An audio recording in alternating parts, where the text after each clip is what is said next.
Thank you so much. If we could give another big round of applause, we can definitely be louder for our esteemed leaders. Thank you.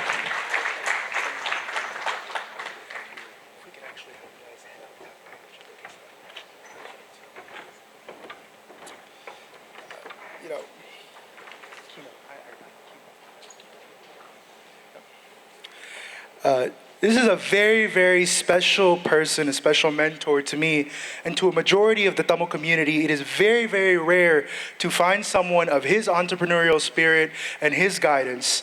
Our first keynote comes from a visionary in digital transformation, Mr. Ganesh Radhakrishnan, founder and CEO of Fekki.io. Will share how staffing firms can not only survive but thrive in the age of artificial intelligence. Please give a big round of applause and welcome to Mr. Ganesh Radhakrishnan.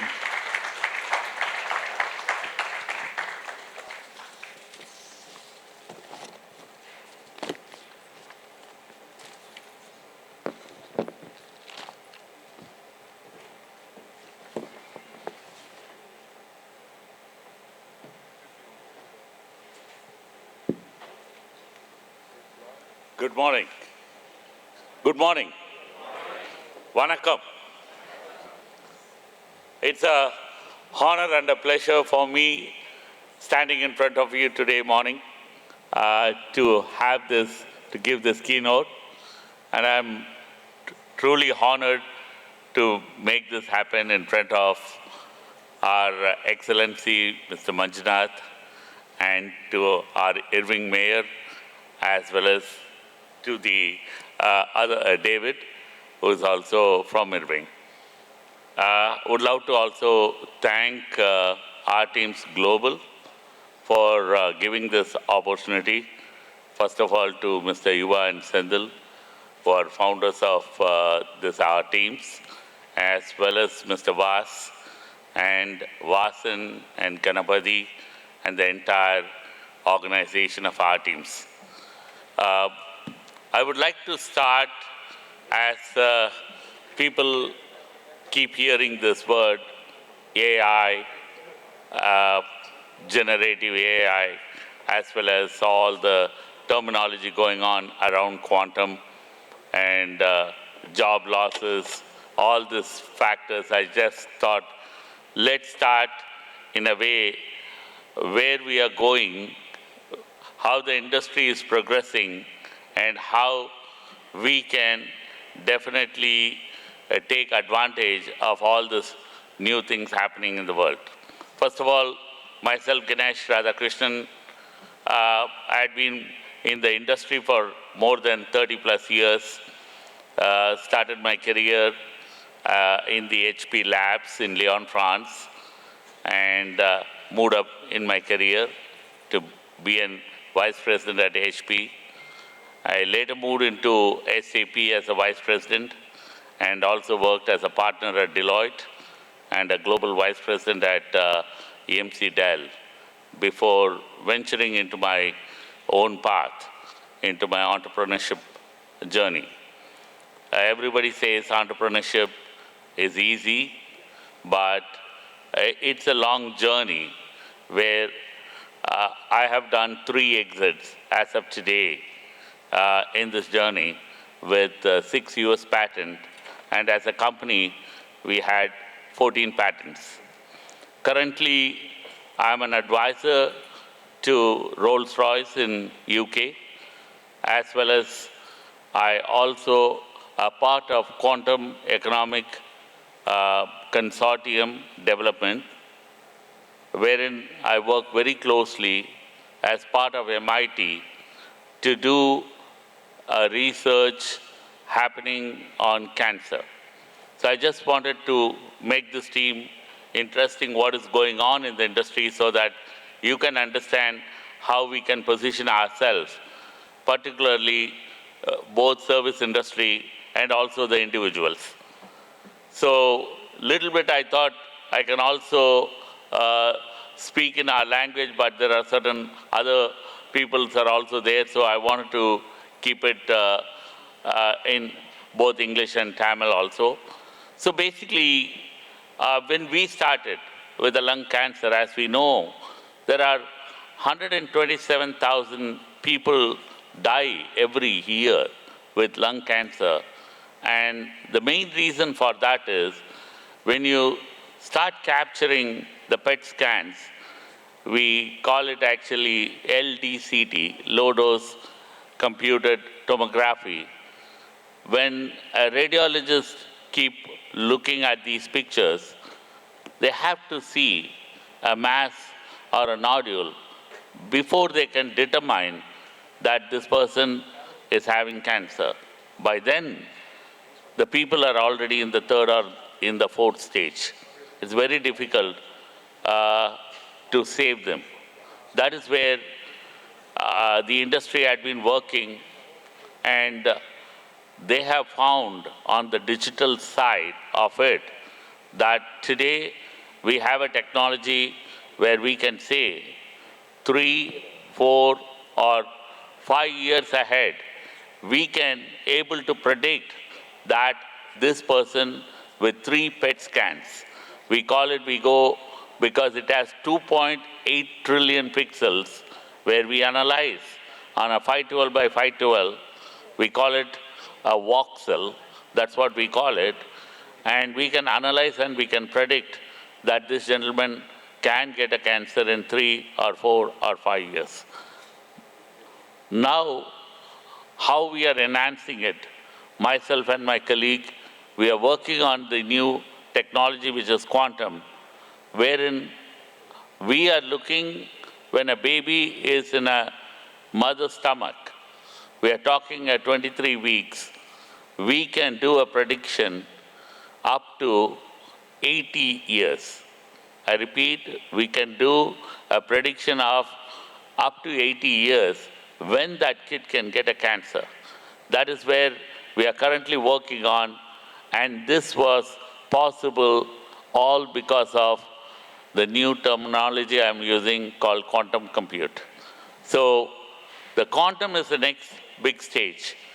But prior to that, we also need to understand how AI is growing so fast and improving that it is moving already from generative side towards the AGI. That's where all these companies, whether it comes to ChatGPT, we are talking OpenAI, or Google, Gemini, or Grok from XAI, or including Claude and other LLMs are working towards. Have we accomplished AGI, which is nothing but artificial general intelligence? It is, we are there, but we are not there yet.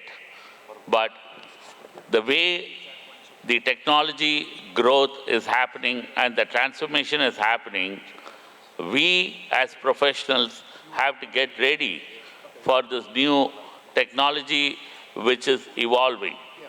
So as we all know that the World Economic Report is stating that there are about 92 million jobs are going to get lost. But by 2030, we are also saying that we are going to create 170 million jobs. That is the beauty of what we are going to face. But at the same time, there's a lot of confusion going on in the industry as people keep losing jobs. And people are also struggling to understand how they can combat this or conquer the new technology which is happening. And few of the examples which I wanted to give are this audience, what they need to understand is how they can get prepared and how they can get ready with this new area which is progressing. As the transformation of AI is happening, I don't want to bore you more on talking on agentic AI, which is the first one, which I am going to state. There is a big confusion as when ChatGPT came in, people think that is artificial intelligence. So we clearly know that ChatGPT is not a AI. So it is just a text-based chat where it can generate information and it can answer from the large LLM. Now, there is a big confusion happening between AI agents and agentic AI. So people need to understand the difference between what AI agents can do and what a agentic AI can do. So AI agents can do a single task, wherein we are talking about multiple AI agents are being used to do as part of agentic AI to do autonomously solve issues, solve many problems. This is going to be very powerful. This is one area which I would say the services companies out here or the individuals have to really look into it, and they have to learn this agentic AI, which is going to be predominantly used. But that is not enough. The whole thing we are talking about is a new LLMs which are being developed are all having a large reasoning models. It is no longer a simple model. We don't call it a transformer model. We are talking about much bigger than that. Now, let me give you some. I work very closely with all these major companies, not only on the deep side of the LLMs, but also on the quantum side. So let me give you on both aspects. The new LLMs which have evolved like Grok 4.0 or the Gemini 2.5 or the GPTs 5.0, these have large reasoning model. Now, the way they function, they no longer function with the older transformer, we call it transformer model. They all function something called mixture of experts. We call it MOE. Again, MOE is going to make a major difference as we are going to move forward. Why I wanted to say MOE here, people need to understand they should not typically look going forward just as AI. They have to see how to deal solutions writing with mixture of experts. Now, the old transformer model predominantly used possibility embedding, which goes into the decoders and try to solve issues with a feeder model. A feeder model is just taking in one shot all the problems you state and try to solve it. Wherein the mixture of expert uses a new technique, even though it uses a transformer model, on top of it, it uses something called router. The router helps to segregate the jobs into expertise model. Now, I know if we keep talking this way, it will be a boring program here in the early morning. So let me give an example. Like everybody here drive Tesla. I think most of them know how a Tesla full FSD operation works. Now, as we already know, because of generative AI, as well as we are talking about AGI on its way, these FSD models, you can state a route from point A to point B. It can start driving. It can make decision on its own. Can you call this as an agentic AI model? Not really. The reason behind it is still Tesla says you have to hold a hand on the steering. When this thing can become total agentic AI will be what Elon Musk is mentioning, having a robo van, where there is not going to be any steering at all. That means you are just going to sit inside a vehicle and you can say from point A to point B, if you can travel. That becomes a true agentic AI model. Now, we already were talking about agentic AI and mixture of experts. We should also need to know the companies need to start working, the individuals need to start working on two other things, which is nothing but RAG, which is retrieval, augmentation, generation, as well as vector DB. These are important because even though today morning I was given this opportunity to speak in front of you all, how to get the future, how to combat the future, that's the topic we are talking. Now, if you start working towards your RAG models, where you are not just talking about going into a large LLM and retrieving generic information, you need to get precise information.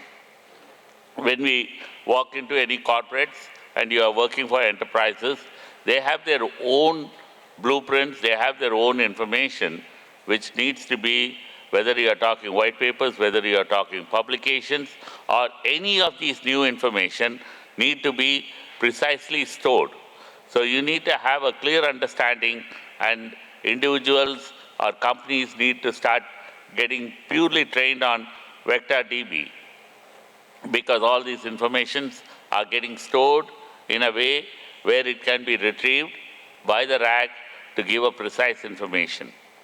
And most importantly, the newer area which people also need to concentrate is on the MCP, we call it, Model Control Protocol. Now, even though we have large language model, like what we are talking, how these new Grok 4.0 or ChatGPT, the GPT-5 handling, we call it context window.